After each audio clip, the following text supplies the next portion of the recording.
Hello, welcome to TiMedia. I'm your presenter, Njie with this very special show called the Diaspora Eye. And I am his co-host, Ndak Huma. Thank you very much, Ndak. Ndak, there's a very important subject that just came out of the Gambia this Monday gone past by an international journalist, a reporter, Said Rose? Yeah, Said Rose. That's right, yeah. Said Rose went to the Gambia to do a report on sex tourism, which is a very disturbing documentary. Most Gambians find it quite offensive, you know. I mean, I myself have been to the Gambia in 2018 to do a documentary there, a filming to promote Gambia, Destination Gambia, which was a big success because we have loads of tourists going to the Gambia.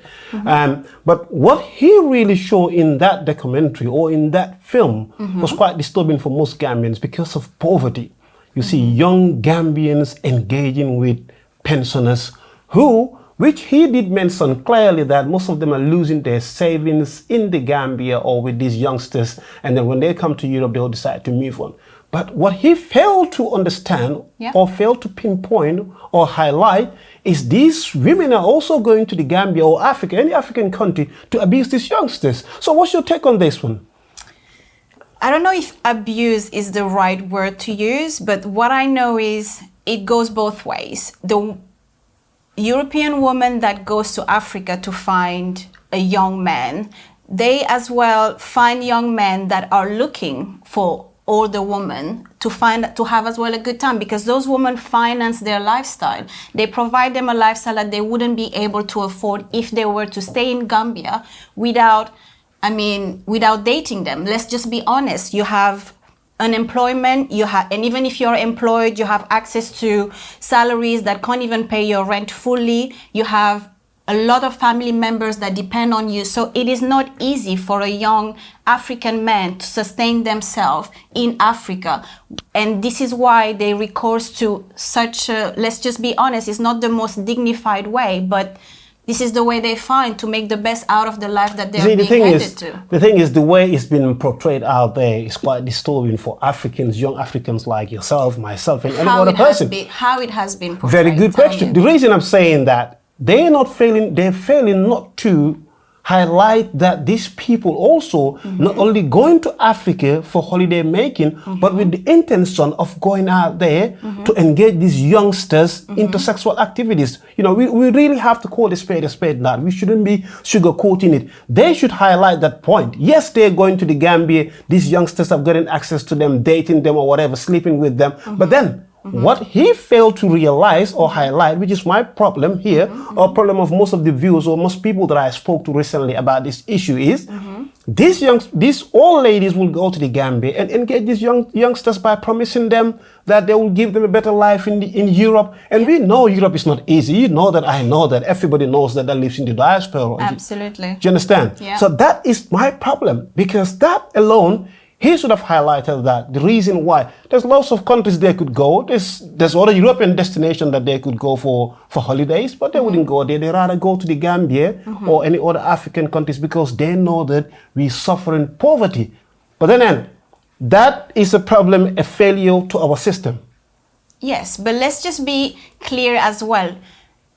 Prostitution exists everywhere, whether it's in poor countries or in rich countries. It exists everywhere. So let's not sit here and act like it's an African problem or it's a poverty problem. But that's how he portrayed out there. In this situation, it's probably a poverty problem, but prostitution exists in poor or rich countries. So we need to be very clear about that.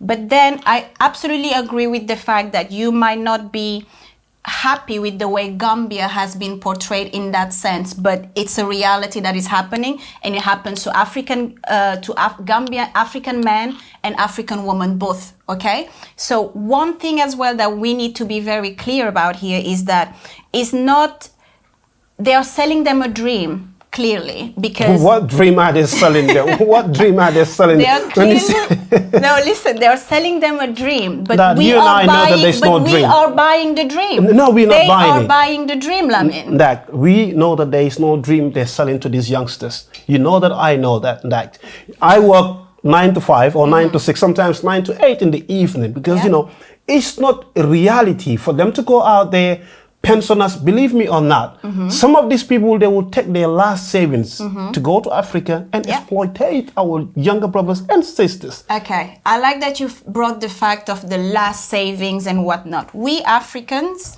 we do the same. How? Let me tell you. Before you decide to go back to Africa, you're gonna buy the most, like the latest brands, your most beautiful clothes. You're going back to Africa, selling them a dream. So they see you coming back from Europe, looking like $1,000, and so we are part of selling that dream. I will disagree with you on that. You know, someone that really knows. I know a lot of people when they're going to the Gambia or Africa for holidays, they're quite very humble. Do you understand? But I know a lot of people that do the exact opposite. Now, we'll take a short break, and when we come back, we'll continue with very discussion here with my co-host today, Ndak Huma.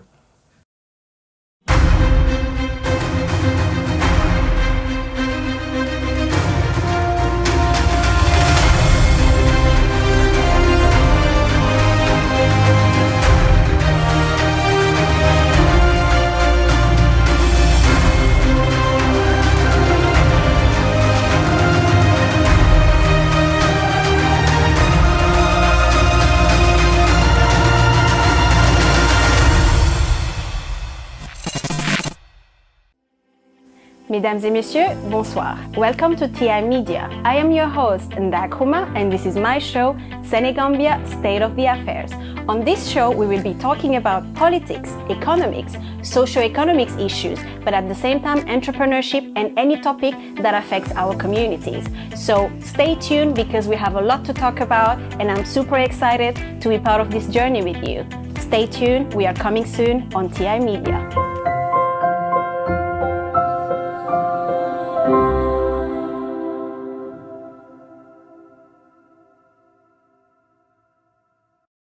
Welcome back on TiMedia. I'm your presenter, Njie Mr, on this very special show called the Diaspora Eye. It's a pleasure to have very two important guests, one all the way from the Gambia, an economics, Mr. Njie, and a political commentator in the diaspora, Mr. Suleiman Ben Suwareh. Gentlemen, thank you very much for joining us on the Diaspora Eye today. It's a pleasure to have you guys.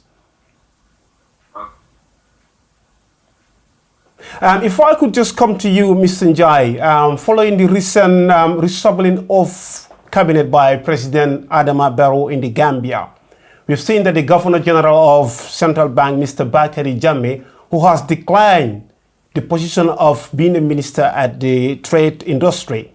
Can you please take us your take on this one, Mr. Njie? Well, thank you so much. You've asked a very important question, and it's also a test to our governance structure in the Gambia. As you're aware, in the past, Yahya Jammeh used to change governors just like a coach will change players on a team or a pitch. So in 2018, we did what you call a revision of the Central Bank Act, and we had a Central Bank Act of 2018. And the Central Bank Act of 2018, to a large extent, empowers the, the governor. And there are rules to get a governor out. The governor is currently under contract for a term of 5 years, and he can serve for 2 terms of 5 years. So him being taken to the Ministry of Trade, he reserved the right to decline the offer. And I believe he did the right thing because I've worked with him in the past. He is an econometrician. Basically what he does is modeling. And taking him to Ministry of Trade will not be a good fit, and it will not be a plus for the country. But I am happy that he refused or he declined the offer given to him. And also, I think it's a good thing for the government of the Gambia, especially the executive and the presidency, to really look at our laws before they get up and do things. It's somehow embarrassing that the state of the Gambia has went out to give someone an offer without looking at what the prerequisites are before giving such a person an offer for a job. On your Facebook wall, you went on your Facebook to say that the appointment was unconstitutional. Can you break it down? because knowing the fact that these are positions that have been hired by the president in the Gambia, we will come to that by giving you a great example of social security with former employment of Manjang. Can you break it down a little bit for the viewers of Diaspora Eye? That one was for me, right? Yes, that's right. Okay. Thanks once again. I think this is not the first time such a thing happened in the Gambia. And most of the time it gets away without nothing being done because no one is testing our governance architecture and structures. No one is testing the laws of the land. And this time around, I think the governor really look at the terms and conditions of his employment, and he fully well understands that he is within his rights to decline the offer. And even after declining the offer, if the president is not happy with him, there are prescribed ways to make sure that a governor is removed. And basically is saying that the only way he can be removed is either when he is totally incapacitated and cannot carry out his functions, if the bank is bankrupt, or if he happens to have a felony conviction. So these are things that pinges on either good behavior and or performance. So I see no way whereby the government can come now to pounce on him. So it's a plus for our democracy. And basically, these are some of the things that we've been wanting and yearning for quite some time now. Mr. Suwareh, if I can just come to you, can you talk to us through a diaspora perspective, you know, for Mr. Njime's refusal of the position of being a Minister of Trade? Mr. Ben Suwareh, please. Thank you very much for inviting me on this platform. And very important points my colleague just have alluded to. And I want to take you a little bit back on history. This government come in to change what have been happening. But we have seen from the beginning that this government is a government of continuity. And this is the reason the Minister of Finance have been appointed, Mr. Njie, who was the same Minister of Finance in charge most of the time when Yahya Jammeh was robbing our central bank. Now, we are in the time of elections, when we all suspected that the government is trying to use the government resources for the political campaigning. And as Mr. Njie have alluded to or stated, to avoid what was happening, the importance of the independence of the central bank was guaranteed by an act of parliament and an act to make sure the tenure of the governor is guaranteed and the governor is independent to effectively supervise the bank. Now, if the president, for no reason, advance no reason, or no justification, or refuse to follow the due process to remove the governor, then the Gambians should be really worried of what the president is up to. Because we know of allegations of a bank being received under receivership under the central bank called the mega bank, and we know about the savings that has been realized from Social Security Housing Finance Corporation to the tune of almost $2 billion within the custody of the central bank. And the former president or the dictator, Yahya Jammeh, used to just send people and cast this thing here. Why is the president doing things as they used to be, not as things supposed to be? If he have any reason to remove the governor, and he should go through the due process and do so. But so far, we haven't seen any evidence, or the government have not advanced any reason or evidence that the governor need to be changed. But we have seen a precedence of this. In the case of, as you said, Mr. Manjang, where he did very well, and the government, wanted to move him to areas that it's not his expertise. And we all suspected that the reason is to access the funds under that under the preview of Mr. Manjang. Now this is going to happen again. Is the Gambian opposition, the Gambia, the parliament, the Gambia press, or the Gambian people going to watch and see this continuity of malpractice and bad governance to happen? This is the question. So will you say that this was a political move by the president or the government in place now? Will you say that this was a political move by the president? I suspect, though, as I said, it seems to be systematic. Wherever the government, struggle to get their way, is to get the person, causing the obstruction. And in this sense, the obstruction in a good way. Someone who is perceived to be doing the right thing. Now, the government want to get access, and the only way they can get access is to remove the person causing the obstruction for them to have the access.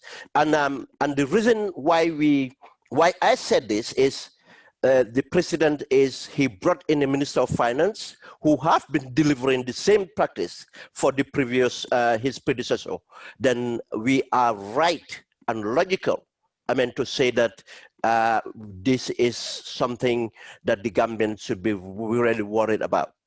Absolutely, and thank you so much for that input. But going back to what you said, that this time around we're meeting someone that is trying to do the right thing. And as you said, with Mr.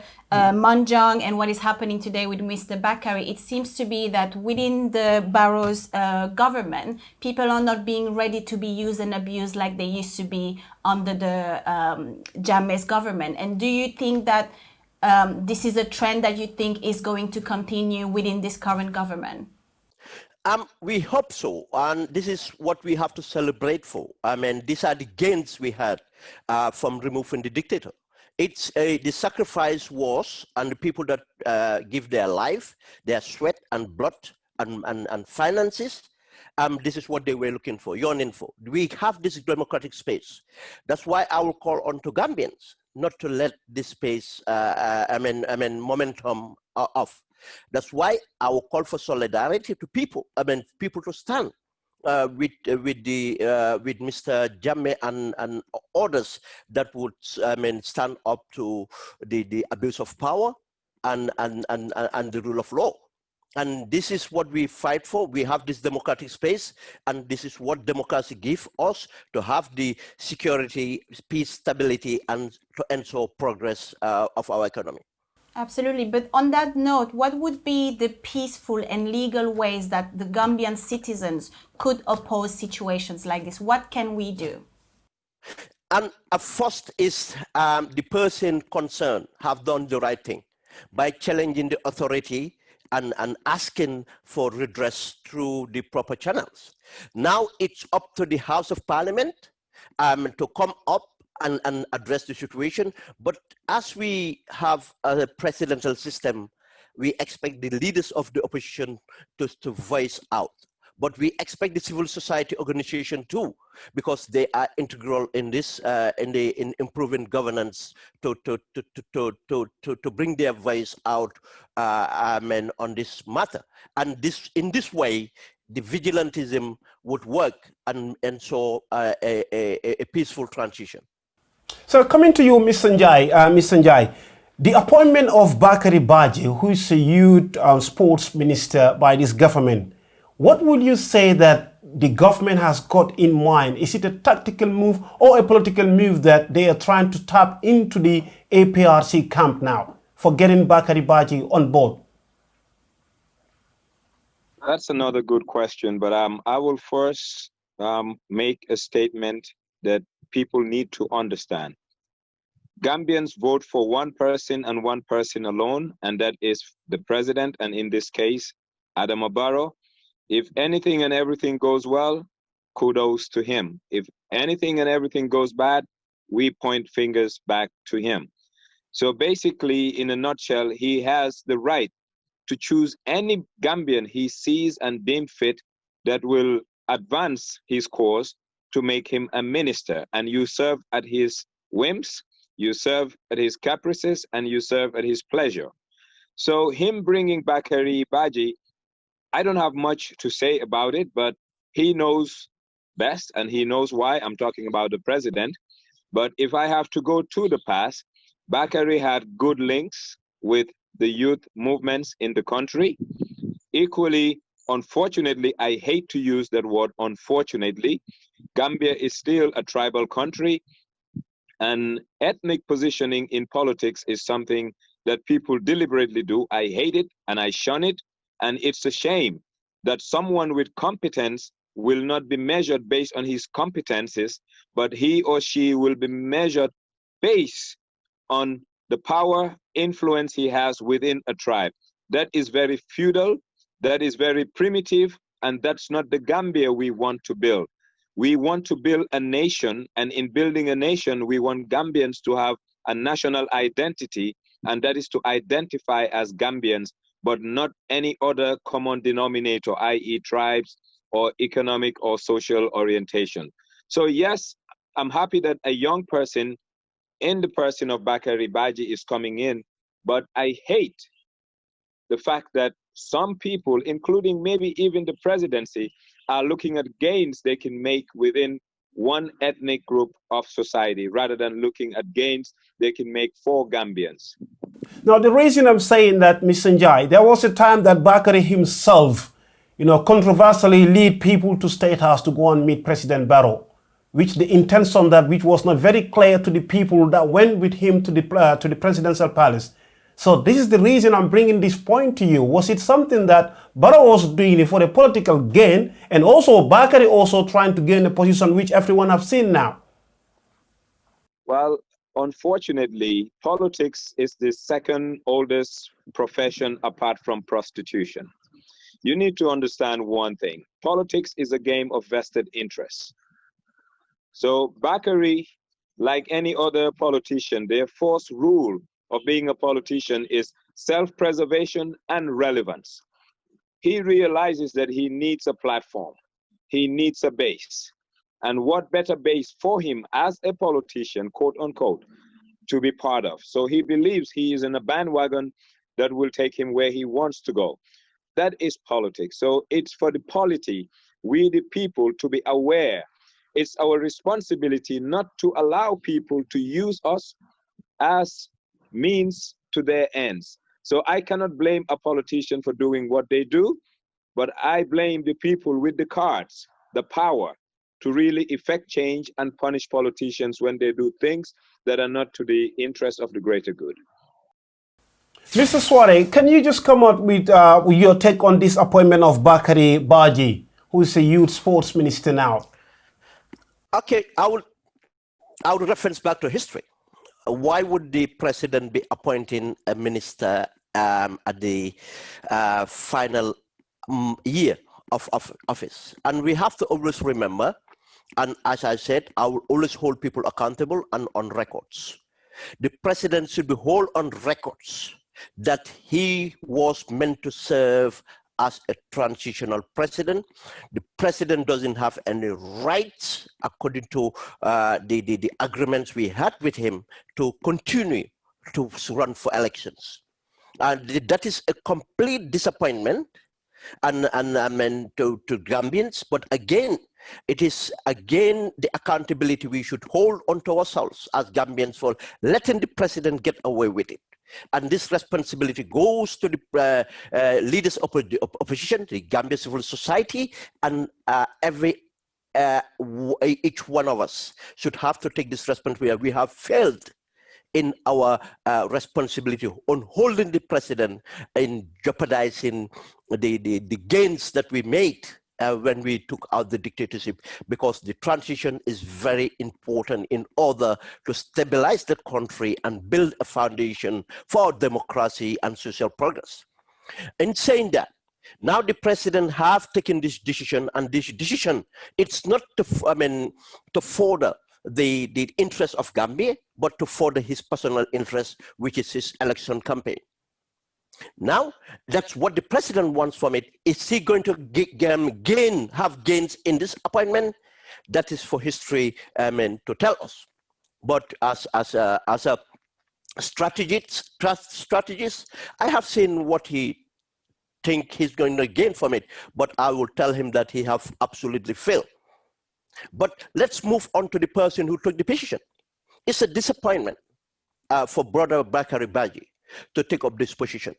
Why do I say this? Why would you say it's a disappointment if he's a Gambian? We're all entitled. Yes, because Bakari came out as a youth leader and went and opposed the establishment and stood as an independent candidate for mayoral elections.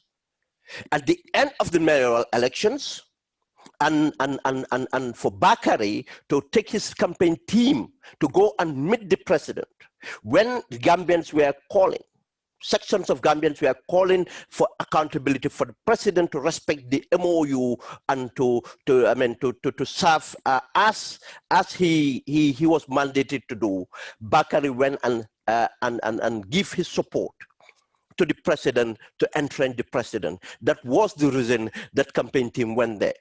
Now, as if Bakari have moved away from what he stood for as a youth leader for the interests of the youths and for the interests of society at large, but to look after Bakari's interests. And in doing so, Bakari become rewarded for the position of a Minister of Youth Sports. Can Bakari, can Bakari impact?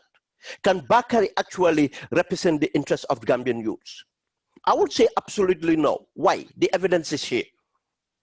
One, if Barrow can neglect the mandate given to him, to empower the Gambian democratic system.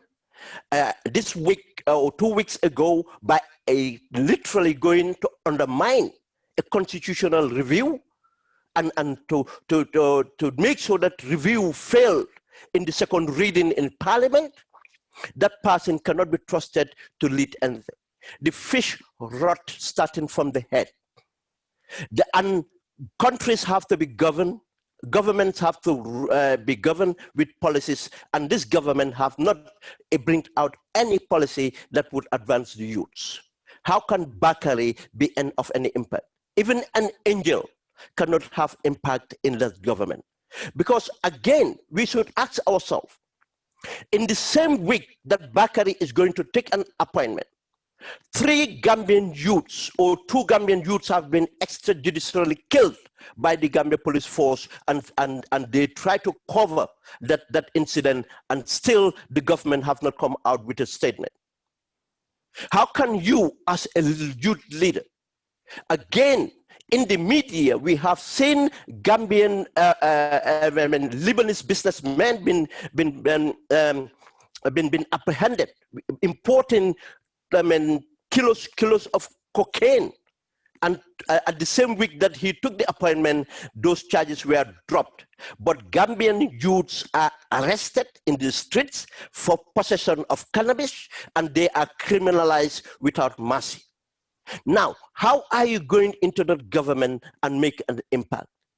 Can Bakari tell us that if he goes into government, he would ensure that the youth budget is increased? Can Bakari tell us that if he goes to government, he is going to ensure that there are new policies or initiatives that would empower Gambian youths? And at the same time, the same government made a proposal of a bill, electoral bill, and tried to marginalize the diaspora and trying to de-enfranchise the diaspora. How can that government be a progressive government that any progressive youth would inspire we would be inspired to serve? And I think this is about Bakari's own personal development, but it has nothing for representation of Gambian youths. And as we said, let's see what Bakari is going to do. We are in an election year. We are going to hear, and we are going to hold him accountable, and it's going to be on records. As a brother, I am advising him to be very careful. History is made in the present. Whatever he does today is what we are going to hold into records, and we are going to hold him for that. We are going to hold him for that. We will take a short break from there. When we come back, we'll continue this conversation with Mr. Ben Suwareh, a political commentator, a security expert, and of course, Mr. Njie, who's an economics. We're going to take a short break with me, your presenter, Lamin Jame, and of course, my co-presenter here, Njie. We'll take a short break.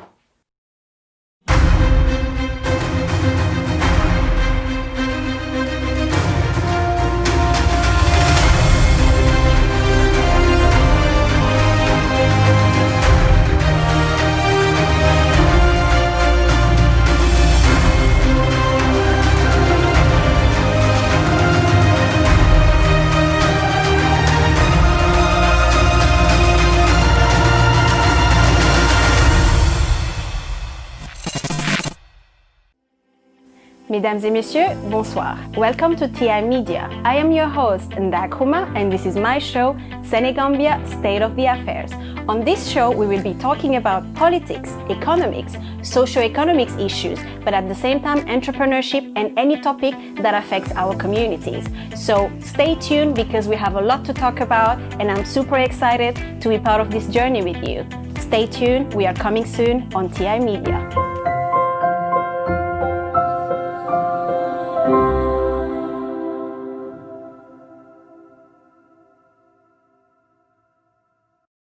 Ladies and gentlemen, welcome back to the Diaspora Eye. I am here with Mr. Njie and Mr. Suwareh. That's right, yes, and my Mr. co-host Suwareh. here, Njie Mr. Thank you. So going back to the interview, Mr. Njie, the Diaspora welcomed former VP Bibi Dabo, Jegan Pasamba and Uncle Sidi for going to the Gambian Supreme Court to challenge the 2015 Election Amendment Act and to ask as well the Supreme Court to order the IEC to register all Gambians abroad to be able to participate in future elections. What is your take on that? Thank you so much. I think the diaspora is a very important constituent of the Gambia. The diaspora bankroll the change that we are all enjoying today. And more so, the diaspora keeps this country floating. If you look at remittances coming into this country, they form a significant chunk of GDP. You look at a lot of housing boom in this country, it's fueled by diasporans. So diasporans are a critical, key, important factor of the Gambian fabric, economically, socially, and they also must be politically, because he who is with equity must come to the table. And the people in the diaspora have considerable equity, and the government must recognize this equity. But even going beyond that, the diasporans are Gambians, and they have a right for representation like any other Gambian. And the government must endeavor to make sure that the diasporans are not only well heard, but they're well represented. And when I say representation, I'm going beyond the political representation of having members of parliament and them voting in elections, but make sure that they play a critical role in the policy formulation, execution of this country, so that they will not be bystanders and spectators, but they will be active participants in nation building and developing the country. So seeing what happened yesterday or 2 days ago, some diasporan groups with the support of civil society and others trying to claim what is rightfully theirs through the courts, I not only support it, but I think it's the moral thing to do. And where there is a will, there must be a way. So if the government is committed to the diasporans, I think there will be a way, and that way will be mutually beneficial for the people in the country and those outside the country who are immensely contributing towards the socio-economic development of this country. Absolutely. I think as well, don't you think as well that if such move was made during the Jammeh's government, that the Supreme Court would reject that request automatically? Do you think that because it's on the barrel, we have a chance of us Gambian from the diaspora being recognized? See, one thing when we were under Jammeh, we had a lot of Supreme Court judges who were non-nationals. They were not Gambians, so they were indifferent to the plight of the people of this country. Well, a lot has changed, and we have indigenized the Supreme Court to a large extent. The Chief Justice is a Gambian, and most of them on the bench are also Gambians, and Gambians of high repute and good social standing.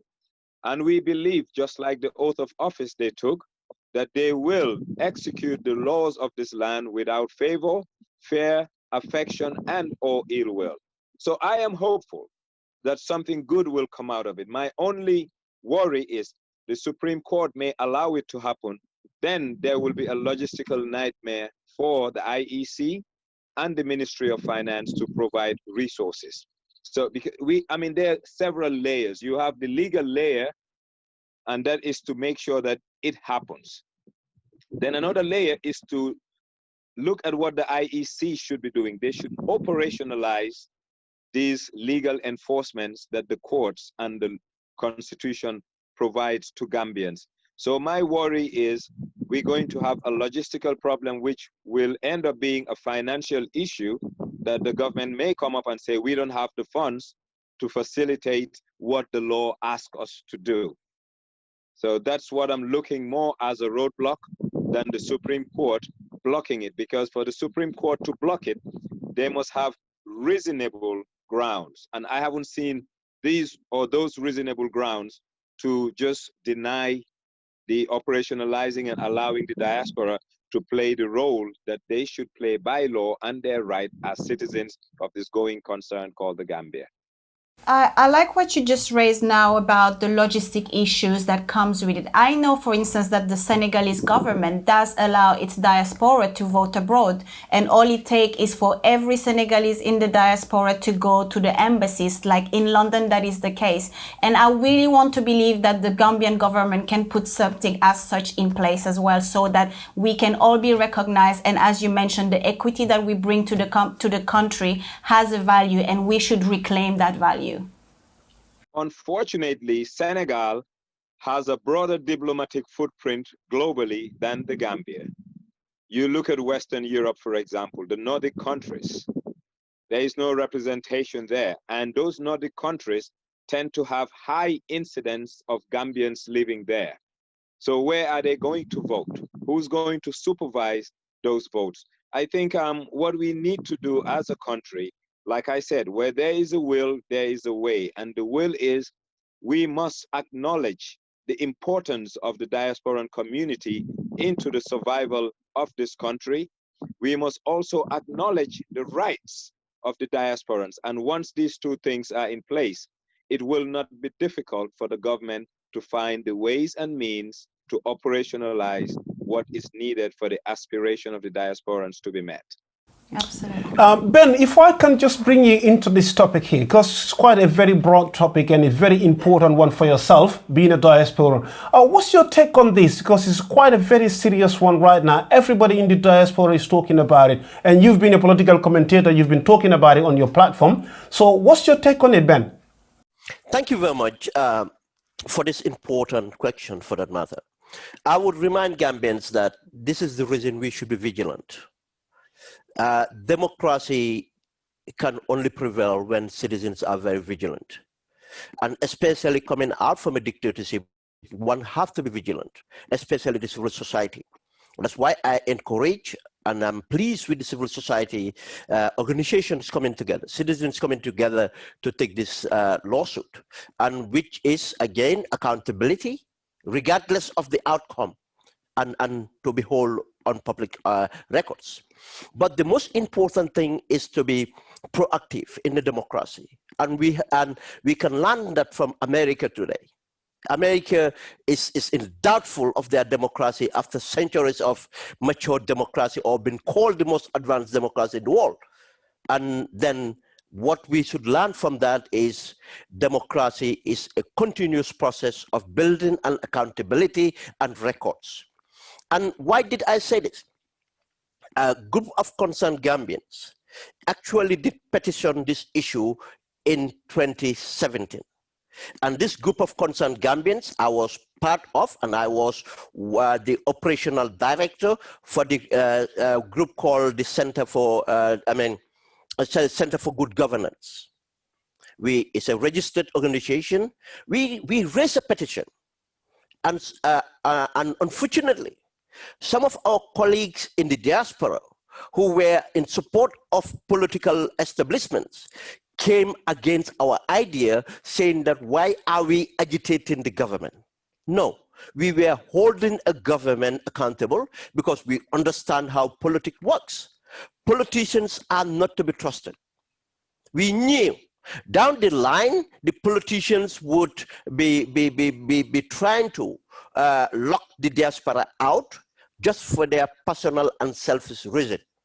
And this is the problem we have in governance in Africa or in the third world, where people go into office just to empower themselves and enrich themselves, not to empower the people and enrich society. When we did our petition, we did critically look at all the issues and the challenges Mr. Njie have actually raised. And why we took the point of a petition was to get the legitimacy required by getting diaspora to sign on the dotted line that they demand these rights to be recognized, to be enfranchised.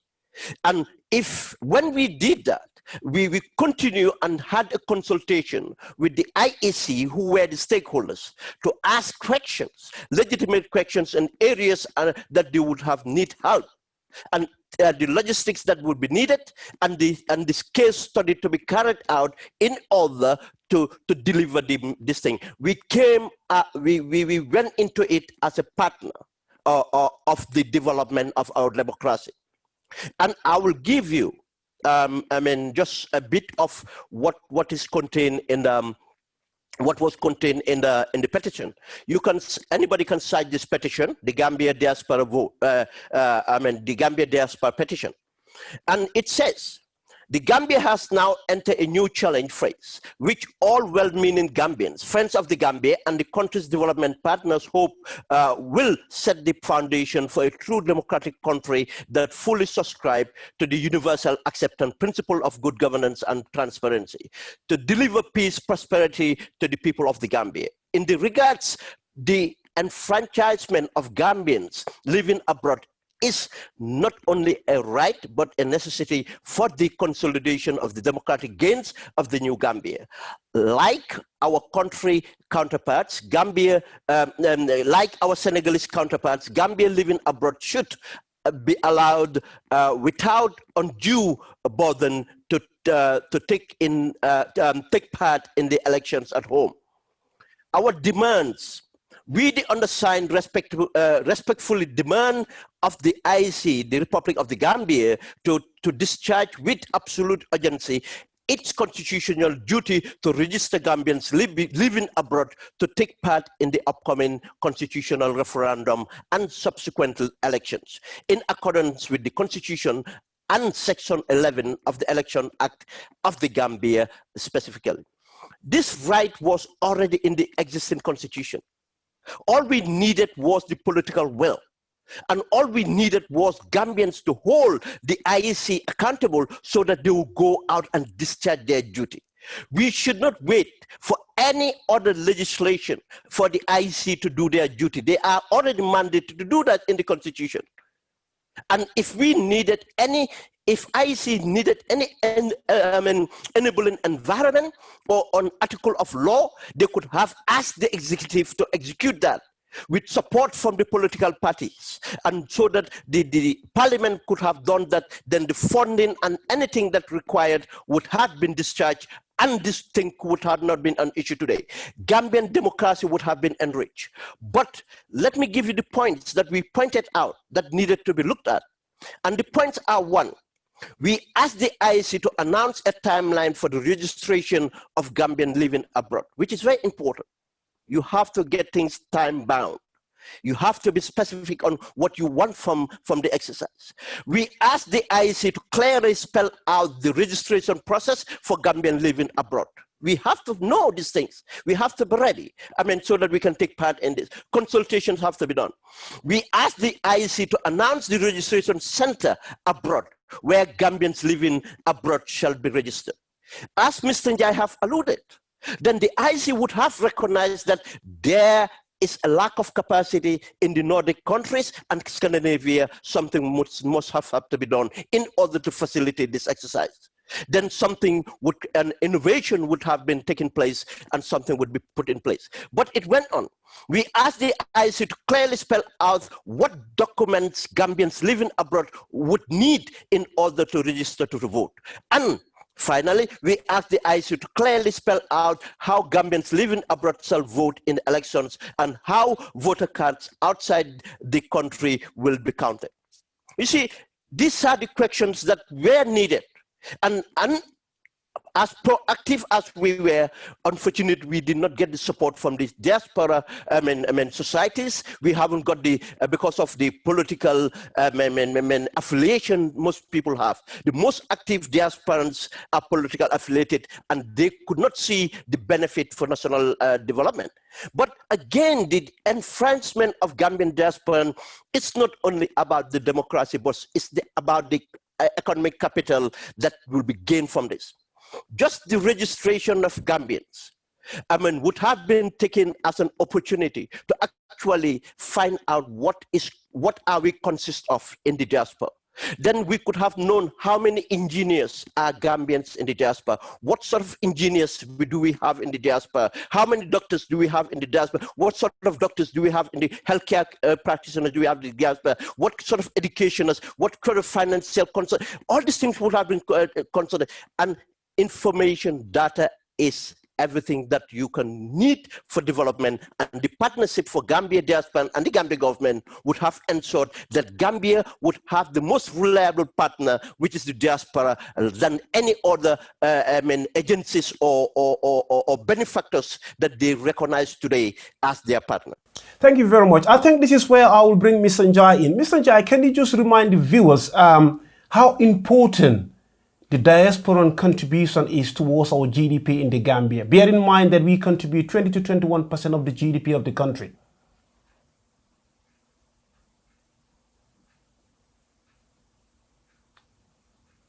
Mr. Njie, can you hear me? I can hear you. I can hear you loud and clear. Yes, please. If you understand the diaspora population, you will understand that remittances are a critical part of the Gambia's GDP. It plays anywhere between 19 and 21%. And the good thing is, in bad times or in good times, the diasporan contribution towards GDP is always forthcoming, unlike tourism, unlike the weather when agriculture is not doing good. The diaspora has been one of the most stable, reliable contributors towards Gambia's GDP. And to whom much is expected, much should also be given. So what I'm saying here in a nutshell is that the government of the Gambia need to see the diaspora as, quote unquote, a partner in development. And this partner is not only in financial terms, because if you look at the per capita of educated Gambians and resourceful Gambians sitting out there in the diaspora, being encouraged to come home in critical mass, it will accelerate the development agenda and aspirations of the Gambia. So what is lacking? What is lacking is the current disconnect that we have between the political class and the diaspora, because whenever the political class is in need of cash, they know where to turn to. But whenever the political class is in need of human talent, they don't turn to where they go to and look for funds. Something is fundamentally wrong, and that needs to be addressed. Absolutely, and I think that's why it's really important as well for us to have this kind of conversation, and hoping that the Diaspora Eye will reach out to the members of the government, and so that we can at least trigger that thought if they didn't have it already, which I'll be very surprised if they haven't. But these sort of conversations are really important, and thank you so much for your input on that. Mr. Ben, if I just come to you, recently, just early this week, we had a very disturbing documentary that came from the Gambia in regards to sex tourism in the Gambia, which most Gambians diaspora find quite disturbing.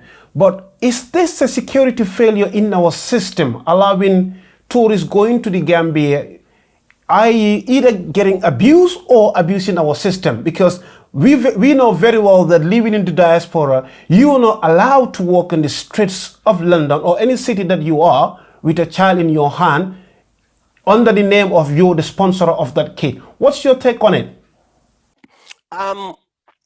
Unfortunately, this is far more than that. This is a generational problem. I think society have actually failed. It's the failure of leadership in society and the government for that matter. And there's a culture of abuse within our community, which has not been addressed. And this culture of abuse have actually now been exploited by foreign actors. And now we cannot just point to the foreign actors to solve the problem. We have to go back to Genesis to make sure we solve the problems from there on. But not only saying that though, when we get into tourism too, we have to be responsible and to make sure our laws are fit for purpose, but we have the people again in position who are fit to execute these laws or these orders. And education is key into these areas as well. And poverty is another issue to address. That's why I said it's a deeper issue. Let me just bring a quick position here. We all know the culture of what we call in our society big men who have the car, the better job, and can have the woman as they wish and do, and society will celebrate them as successful actors. But this thing ensured that some of us growing up aspired to be as men are. And this culture of abuse became our mindset that to be successful is to get that job or get that car and most of that job, the car and what it comes with, it's not due to your performance or anything, it's due to corruption. Now, all you have to do is not how you made the money, is just have the money and use the money as you wish. There's nothing in society to tell you that the money is not to be used to abuse, or to explain the dynamics between the relationships between the poor and the rich, or the well-off and the not well-off. Then as young people started to look into the future and the culture of corruption and abuse become the mindset of the Gambian youth, then the Gambian youth started to venture out onto that. Because look, the back way or going in the diaspora was as a natural phenomenon. It has been happening since the Gambia, before the Gambia became independent or whatever you call it. But there was a recent phenomenon called the semester or going to Bundas or all those places. And when we go out there, what do we do? Or most of those people, what they were looking for is to go to a market of what to be drug traffickers and make money within a short period and come back in the Gambia and buy vehicles and live a certain life and able to access the younger girl and abuse them and leave them for someone else to pick up. Absolutely. You've touched a very important point. That's a very important point there. Most of these people, we found that most of the people end up becoming, traditionally, Gambia would tell you, the people that we term as prostitutes were foreigners. But now you go to our Gambian strips, most of the prostitutes are Gambians. And this is the byproduct of the abuse from when it started from the big men, continue with the big men, and started from the Gambian going to Germany and other places for drugs, but not now. It's the Gambian diaspora themselves. We are, and most of us, especially the married diasporans, are going back to the Gambia to starting grooming process through the internet and abusing our own sisters. You see, that documentary have just shown one part of the problem, where older white women are coming for younger men. But again, if you look at it, there's an aspect of pedophilia. There's an aspect of older white men coming to abuse younger black women. There's a issue about diaspora itself coming to abuse their own sisters. And the pretext of I will marry you or I'll give you a better life, and make them accustomed to a life they can afford, rather than putting value in themselves and to make sure they gain the skills that is necessary to be independent, their lifestyle and their mindset, and to progress. We were not doing that. And until we address these problems, and these problems cannot be addressed in the absence of leadership, and that leadership should come from the people. And that leadership too should reflect to the national leadership. That's why we are campaigning and saying that the leadership at present, as a government or as a political establishment, is not fit for purpose to make sure this Gambia live in peace and progress and prosperity. The Gambia have to change, and a change have to be a meaningful change. It's not a fake democracy where one party replaces another party, and it's not a party that will come in with a solution to the problems of the Gambian people. Then in order to bring about that change, we Gambian diasporans should be aspiring to take part in the political process to make sure that the change would be a meaningful change, and people who are, fit for purpose are into the political arena to bring about that change. People who are fit for purpose are into the political arena to do the job for the Gambians living in the diaspora and Gambians as well. Mbokk yi na dégg wax yu leer yooyu noonu jógee si Ben Suwareh ki nga xam ne political commentator la nekk fii si diaspora bi, also very well outspoken out there for the Gambians in the diaspora. Absolutely. And Gambians back home as well. And of course Mr. Njie ki nga xam ne Njie moom buñ ko woowee ñëpp xam nañ ko anon economics ki nga xam ne is also a very big supporter of Gambian diaspora